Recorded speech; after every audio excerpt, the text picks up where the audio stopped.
All right, here we go. Here's a quick look at the Ballistic Rail 5.0.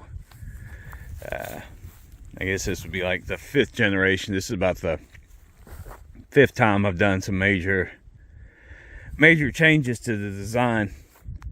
And as you see, before we always had a problem with it splitting down the middle here, and or these boards splitting when I'd go with a 2x8s. So I kept these at 2x6. Got two 2x4s in the middle with metal braces on them to help water to escape through. I put these L brackets here on the sides at the front where the bulk of the force is coming from to help keep these from splitting off. And then also underneath, I raised it, keeping it off the ground. That way the water's got somewhere to go, the force underneath.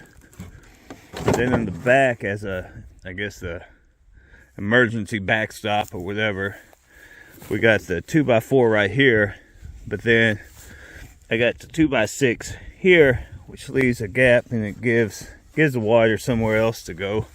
So I'm hoping this right here will stand up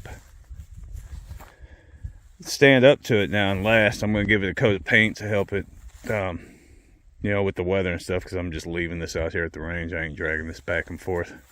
But like I said, all these are 3-inch screws right in here, 3-inch screws, and these are 1-inch screws holding these in here, here, and here. But like I said, this is the Ballistic Rail 5.0. Hopefully this one will be the last of the improvements. I mean, from here, it's going to be simple if I need to. Just add more of these right there and more L brackets on it, and that'll probably be about it. If it is still splitting. But that should do it. That is a quick look at the Ballistic Rail 5.0.